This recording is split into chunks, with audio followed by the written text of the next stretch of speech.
Welcome back students to the 18th lecture of biology. Today we are going to start with the new topic economic importance of bacteria and fungi. But before all this we will discuss the characteristics of bacteria. Bacteria, it is a unicellular organism. It comes under the category of first formed organisms. It has a prokaryotic cell where pro means first formed. It has a simple cellular structure where plasma membrane is surrounding the cytoplasm. Within the cytoplasm, no cell organelle is present and not even a well-developed nucleus is found in it. But in place of nucleus, there is a circular DNA as a genetic material controlling the metabolic activities of the bacteria, and this circular DNA is called as nucleoid. Within the cytoplasm there is the ribosomes and food granules in it, and along with the nucleoid, the circular DNA, there are some bacteria where they have an extra DNA segment which is called as plasmid, and such bacteria which have this plasmid are called as gram positive bacteria, and those which lack this are called as gram negative bacteria. So bacteria is having a very simple structure within the cytoplasm region. Around the plasma membrane, bacteria is surrounded by cell wall. But here, this cell wall is made up of peptidoglycans. Students, it is not made up of cellulose like we find in the plant cells. Surrounding the cell wall also, around the bacteria, there is a capsule from all the sides. Some of the bacteria, they also have the finger-like projections called as pili, and for movement they are having a long flagellum which is a whip-like structure, and such bacteria are able to move in water very easily. Where is this bacteria generally found? Bacteria, they are found everywhere in air, water, soil or foodstuffs. How does the bacteria respire? Some of the bacteria, they respire aerobically, and some of the bacteria can also respire anaerobically, like E. coli bacteria of our intestines can respire anaerobically. Very few bacteria are autotrophic.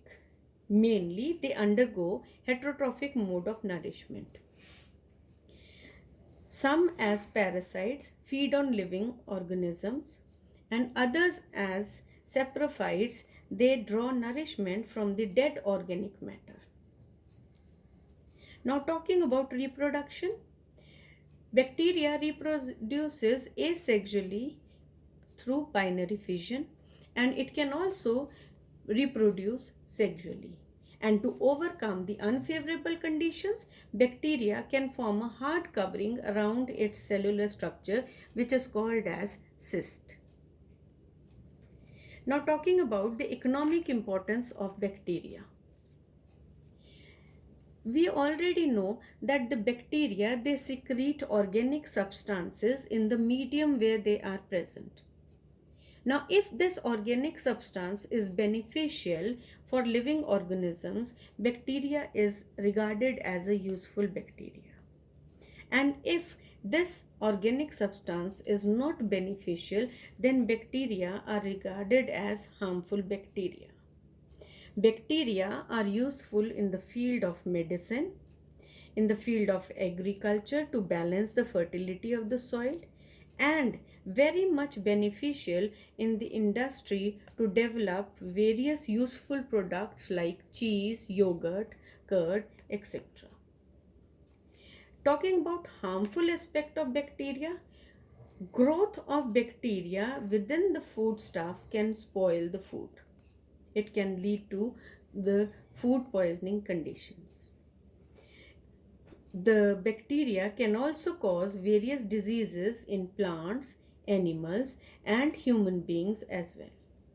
Now, due to advancement of the biotechnology, students these days, bacteria is also being used as a bioweapon. We already know that it is being anticipated that the COVID-19 has been used as a bioweapon by certain countries. But students, still it is yet to be proved. Now, first of all, we will be discussing about the role of bacteria in the field of medicine. Bacteria can be used to develop various antibiotics. It can also be used to develop vaccines so that with the use of vaccines, immunity can be developed within the living organisms, or it can be used as a serum culture against various bacterial invasions. First of all, antibiotics. Antibiotics actually were accidentally discovered by Alexander Fleming through fungi, which is called as Penicillium notatum. That fungi, Penicillium notatum, its secretion was used as a medicine against a bacterial invasion or a bacterial disease. But later on, many more bacteria and fungi were used to develop antibiotics. But let's see what antibiotics actually are. Certain filamentous bacteria like the actinomycetes, they are their organic secreted organic substances can be used to check the growth of the microorganism, or they can be used to kill the spreading microorganisms. Such organic substances are called as antibiotics. Now, some examples: Streptomyces gracius is used to develop streptomycin. Streptomyces erythraeus is used to develop erythromycin, which is used as medicine against the throat infections. Streptomyces venezuela, which is used as to develop chloromycetin. So these were some of the examples of the antibiotics. And these antibiotics actually have created wonders to cure the various infectious diseases. Now, next is vaccines. Students, you already know that disease causing microorganisms are called as pathogens. Now, vaccines are being used to develop immunity against the pathogens. Now, to develop a vaccine, mild pathogenic bacteria or their secreted organic substances are used to develop immunity against a specific disease. That means a specific vaccine is used against a specific disease. But according to the pathogenic bacteria kind of it used, vaccines can be developed from killed germs, like in case of typhoid or polio. For typhoid, tab vaccine is being used. Or the living weakened germs can be used to develop the vaccines, like in case of typhoid and measles. And in case of tuberculosis, BCG vaccine is given to the newborn so that immunity against the tuberculosis can be developed. Similarly, living and virulent germs can be used for as a vaccine of cowpox for smallpox. Now, talking about that how this immunity is developed.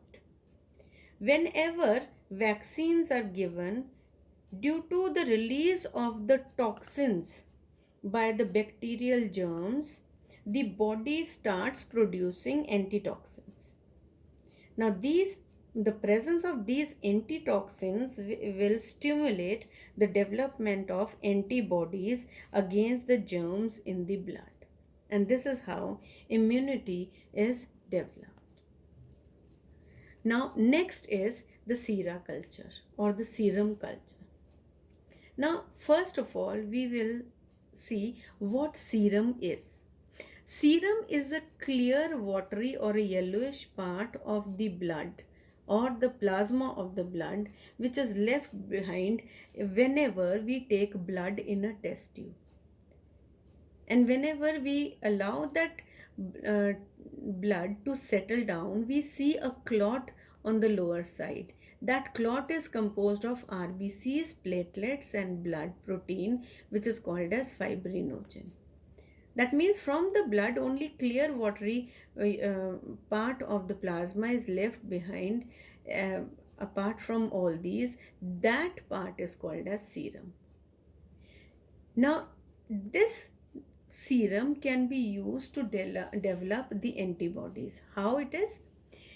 A small dose of toxins or disease causing germs are introduced into the blood of a mammal like a horse or a monkey, or may it be a rabbit. Now, the presence of these toxins or germs in the blood, the animal's blood will start developing antibodies against it so that it can develop the immunity against the germs. Now, if this practice is repeated a number of times, it would be that in the blood of the animal, a large number of antibodies or we can say the antitoxins would be present. Then the blood of the animal, it is withdrawn and collected in a test tube, and it is allowed to clot.